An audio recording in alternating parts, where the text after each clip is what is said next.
올해 추석 차례상 비용은 평균 35만 6천 원이 들 것으로 예상됩니다. 긴 장마와 소비자 물가 상승 여파로 지난해보다 소폭 상승했습니다. 기장군 내 송전솔로 건설을 반대하는 주민들의 반발이 이어지고 있습니다. 막대한 지중화 비용이 문제인데 한전 측은 지자체의 지중화 비용을 떠넘기는 등 송전솔로 지중화를 둘러싼 갈등이 봉합되기 쉽지 않아 보입니다. 부산항에 9,000리터가 넘는 기름 찌꺼기를 버린 러시아 선원이 검찰에 송치됐습니다. 원양어선 러시아 선원인 A씨 등 2명은 선박 해수 배출관을 통해 몰래 바다에 버린 혐의를 받고 있습니다.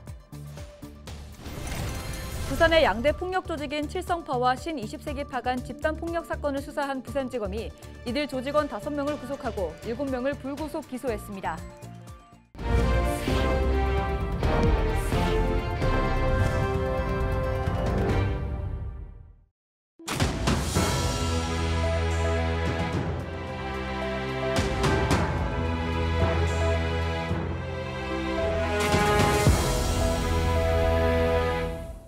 시청자 여러분 안녕하십니까? 헬로티비 부산 뉴스입니다. 추석이 약 일주일 앞으로 다가왔습니다. 고공행진하는 물가에 올해 차례상 준비 비용은 얼마나 들지 걱정하시는 분들 많으실 텐데요. 물가 상승 속에 지난해보다 차례상 비용도 올랐습니다. 추석 물가 동향 안수민 기자가 취재했습니다. 시민들이 식재료를 살펴보고 있습니다. 가격을 꼼꼼하게 비교하고 따져봅니다. 지난달 부산의 소비자 물가지수는 1년 전보다 3.4%가 올랐습니다. 지난 7월보다도 0.8%가 상승했습니다. 겁이 나서 손을 못 대겠는데 하여튼 소고기는 그렇게 안 비싼 것 같는데 과일은 진짜 너무 많이 모든 물가가 으스로 많이 오른데. 올해 추석 차례상 차림 비용은 얼마나 들까? 4인 가족 기준 전통시장과 대형마트에서 평균 35만 6천 원가량으로 나타났습니다. 물가 상승 속에 지난해보다 평균 8,500원가량이 오른 겁니다. 긴 장마 등의 영향으로 사과 가격이 평균 32% 올랐고 어획량이 줄어든 조기값이 23%, 밤 가격이 11.4%, 닭고기 값이 6.6% 상승했습니다. 정부는 유통업체 등과 연계해 670억 규모의 농축산물 할인 지원 정책을 펼치는 등 체감 물가 잡기에 주력하고 있습니다. 긴 장마로 인해서 올해 여름은 과일 채소가 작년보다 소폭 가격이 오른 추세로 지금 출하되고 판매되고 있습니다. 정부 소비 쿠폰 20% 할인 행사와 행사 카드를 이용하시면 작년 수준에서 비슷한 가격의 농산물을 구입 가능하실 겁니다. 전통시장에서 차례상을 준비하면 대형마트보다 23%가량 비용이 저렴합니다. 여기에 제로페이나 지역화폐, 온누리 상품권 등의 할인 혜택이 더해지면 더욱 알뜰하게 차례상을 준비할 수 있습니다. 부산시는 명절 전 과일 등의 성수품을 집중적으로 공급하고 도매 법인 등의 물량 출하를 독려하는 등 물가 안정화에 집중할 방침입니다. 헬로티비 뉴스 안수민입니다. 기장 주민들이 송전솔로 건설을 반대하고 있다는 소식 지속해 보도하고 있는데요. 주민들이 또다시 집회에 나섰습니다. 송전탑을 건설하지 말고 지중화로 변경해달라는 겁니다. 하지만 송전솔로 비용 문제를 두고 주민과 한전 관계자들의 동상이몽이 계속되면서 추진은 쉽지 않아 보입니다. 장보영 기자가 취재했습니다. 이른 아침 송전탑 건설을 반대하는 기장 군민들이 한국전력 남부건설본부 앞에 모였습니다. 부산시 기장 군민을 더 이상 고통스럽게 하지 마라! 154kV 기장 장안 송전선로는 기장읍, 일광읍, 장안읍 세 지역을 지나는 약 9km 구간에 건설됩니다. 이렇게 만들어지는 송전탑은 총 27기. 주민들은 송전탑으로 인해 일광산과 다름산 등 자연환경이 파괴되고 인근 일광 신도시를 비롯한 장안 택지 등 주거환경 침해가 불보듯 뻔하다며 사업 백지화 또는 땅에 선로를 묻는 지중화를 요구하고 있습니다. 주민들은 집회 이후 한전 측에 성명서를 전달하고 관계자들과 면담을 진행했습니다. 이 자리에서 주민들은 자신들이 요구한 지중화에 대해 한전의 의지를 확인했다고 밝혔습니다. 한전의 경영이 안 좋으니까 경영이 좀 좋아지면은 지중화에 대한 협의를 하겠다 이런 말씀하셨습니다. 똑같이 반드시 주민하고 합의가 돼야 되고 또 반드시 전제는 지중화가 돼야 됩니다. 송전선로 건설은 절대 반대합니다. 하지만 한전 측의 말은 다릅니다. 현재 경영 상황에서 지중화 비용 2천억 원은 부담하기 힘들다는 겁니다.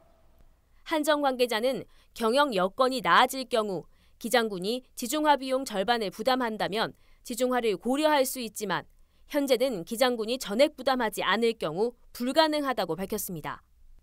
지난 6월 한전에 송전선로 지중화 촉구 서한문을 전달한 기장군도 지중화 비용에 대해서는 난감하다는 반응입니다. 지중화 비용 2천억 원이 정확하게 산출되지 않은 상황에서 관련 검토를 할 수 있는 단계가 아니라는 입장입니다. 사실상 한전이 지중화 비용 2천억 원을 지자체에 떠넘기고 있지만 예산 상황이 넉넉치 않은 지자체는 이도저도 할 수 없는 상황에 놓였습니다. 헬로티비 뉴스 장보영입니다. 도시에선 취업 자리가 없어 구직난이고 농촌에선 일할 사람이 없어 구인난이라는 이야기가 나오는데요. 도시 미취업 청년을 농가와 연계하는 정부와 지자체 협업 사업이 호응을 얻고 있습니다. 이나라 기자의 보도입니다. 비닐하우스 안에 블루베리 나무 수십 개가 줄지어 있습니다. 무더운 날씨에도 불구하고 화분 하나하나 들여다보며 잡초를 뽑는 일꾼들은 요즘 농촌에서 보기 드문 한국인 청년 부부입니다. 제주도에 살던 이들은 귀농을 준비하며 일을 찾던 중 도시 농촌 일자리 사업 지원을 받아 농장에서 반년 가까이 일하고 있습니다. 저희가 이제 개인적으로 일자리를 찾기가 너무 힘들어요. 일꾼들이 정기적으로 이렇게 계속 꾸준하게 이렇게 와서 일을 하기가 정말 어렵거든요. 근데 이게 이제 잡채탄을 통해서 이렇게 본격적으로 귀농하기 전에 먼저 이렇게 농가 일을 먼저 해봄으로써 이제 시행착오 같은 이제 그런 것들을 이제 제거한 상태로. 구인난을 겪던 농가도 도농 일자리 사업 도움을 받았습니다. 특히 외국인 근로자와 급여 차이 없이 한국인 근로자를 채용할 수 있어 만족도가 높습니다. 항상 그 인력에 문제가 있었는데 한국분, 도시에 사시는 분이긴 하지만 소개가 돼서 말이 통하지 않는 외국인보다는 훨씬 언어적인 소통이 원활했고, 근데 그분들보다는 이분들이 하루하루가 이제 갖고 있는 그 경험을 통해서 노하우를 통해서 내 일처럼 자기 일처럼 해나갈 수 있는 그런 효율성이 되게 높았기 때문에 그런 면에서는 외국인 노동자하고는 비교할 수가 없죠. 도농 상생 일자리 사업은 지난해 전북과 경북을 대상으로 시범 시행됐는데 취업 연계 인원이 1년 만에 2배 넘게 느는 성과를 거뒀습니다. 전북의 경우 농가 일자리로 취업한 34살 이하 남성이 10배 넘게 늘었습니다. 또 올해는 상용직 1,700여 명과 일용직 4만 7천여 명이 해당 사업을 통해 전북 고창과 임실 등 농촌 5곳에 취업했습니다. 사업을 추진하는 고용노동부는 사업 활성화 요인으로 지역 일자리 센터의 역할을 꼽았습니다. 일손이 부족한 농가에 제때 인력을 연계시켜주면서 귀농 귀촌 인구 확대 효과로 이어지고 있다는 겁니다. 도시민들이 농촌으로 유입되는 효과가 있더라고요. 그러다 보니까 귀농 귀촌이 이루어지고 이런 효과들이 있다 보니까 이 사업들이 점점 확대되지 않나. 미취업 도시 인력과 구인난 농가를 살리는 도농 일자리 지원 사업. 전북과 경북에서 시작된 농촌 일손 도우미 사업은 충남과 전남 등 전국으로 확대될 전망입니다. 헬로티비 뉴스 이나라입니다.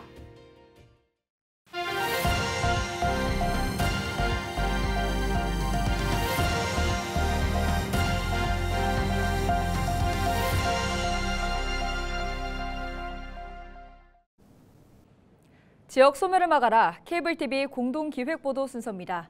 무덥던 여름이 지나고 어느새 선선한 가을바람이 불기 시작했습니다. 어디론가 훌쩍 떠나기 좋은 계절이 다가오면서 최근에는 도심을 떠나 일과 휴식을 병행하는 워케이션이 떠오르고 있는데요.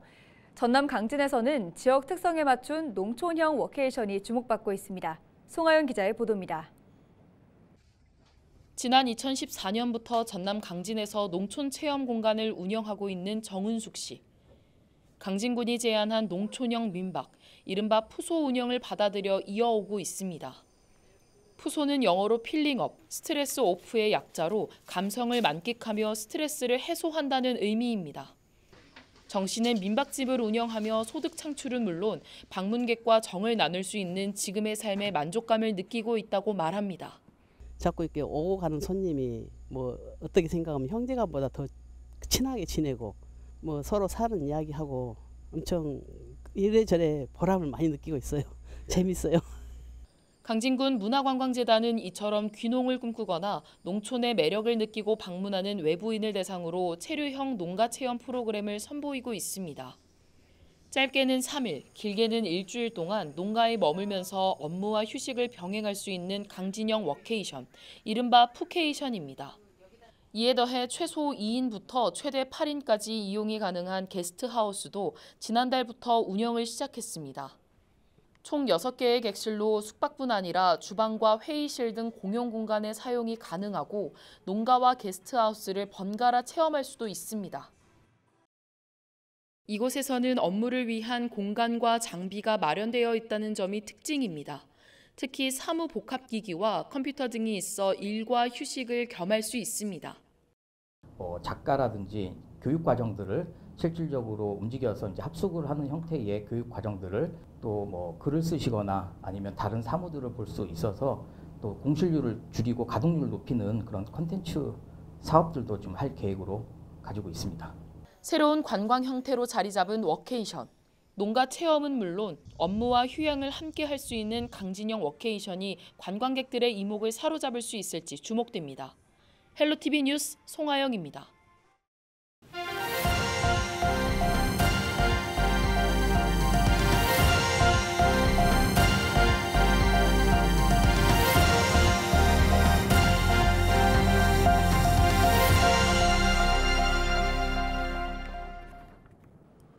부산항에 다량의 기름 찌꺼기를 버린 러시아 선원이 검찰에 송치됐습니다.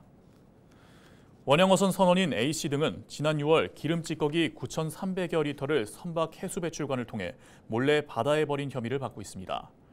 해경은 추적 끝에 기름 찌꺼기를 버린 원양어선을 적발했습니다. 부산 해경은 고의적인 오염물질 배출에 대한 단속을 강화할 계획이라고 밝혔습니다.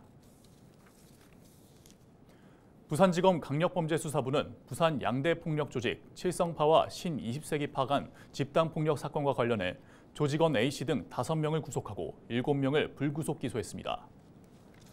검찰에 따르면 두 조직은 지난 2021년 10월 17일 부산 진구 서면 일대에서 집단 난투극을 벌인 혐의를 받고 있습니다. 또 길거리에서 허리를 90도로 굽히는 일명 깍두기 인사를 하며 위화감을 조성하고 서로 간 집단 구타를 하며 무고한 시민들에게 불안감을 조성한 혐의도 받고 있습니다. 부산의 양대 조직인 칠성파와 신20세기파는 지난 1980년대부터 현재까지 경쟁 관계를 이어오며 지속적으로 충돌하고 있습니다. 또 지난 1993년에는 칠성파 간부가 후배 조직원을 동원해 신20세기파 조직원을 살해한 사건은 영화 친구의 배경이 됐습니다. 부산시가 오는 20일부터 내년 4월 30일까지 어린이와 어르신 등을 대상으로 인플루엔자 무료 접종을 시행합니다. 이번 무료 접종은 지난 15일부터 인플루엔자 유행주의보가 발령되면서 진행되는 것입니다. 예방접종은 부산시 위탁의료기관 1,659곳에서 진행됩니다. 접종 대상별 예방접종 시작일 등 관련 정보는 예방접종 도우미 혹은 구군 홈페이지 등에서 확인하면 됩니다. 최은영 해운대구 의원이 지역 내 은둔 고립청년 실태 파악을 통해 청년들의 어려움을 해소하기 위한 조례 제정을 촉구했습니다. 최 의원은 수도권과 타 지역은 사회적 고립청년의 개념을 조례로 정의하고 있지만 해운대구에서는 개념조차 찾아볼 수 없다고 지적했습니다. 또 은둔 고립청년 문제를 해소하기 위한 첫 걸음이 조례 제정이라며 조례 제정을 통해 고립청년들의 상담 창구를 마련하고 다양한 활동으로 다시 사회로 반드시 재진입할 수 있도록 도와야 한다고 강조했습니다. 부산시의회가 특정 식품에 알레르기 증상이 있는 학생들을 위한 알레르기 대체 식단 운영 조례 제정에 나섭니다. 학교 급식의 알레르기 대체 식단 운영을 위한 조례 제정은 전국에서 첫 사례입니다. 조례 제정에 나선 부산시의회 이종환 의원은 알레르기 유발 식품군을 먹지 않고 제외하는 것을 넘어 대체 식품을 제공하는 것은 학생의 선택권 차원에서 중요하다고 취지를 설명했습니다. 이어서 날씨 전해드립니다.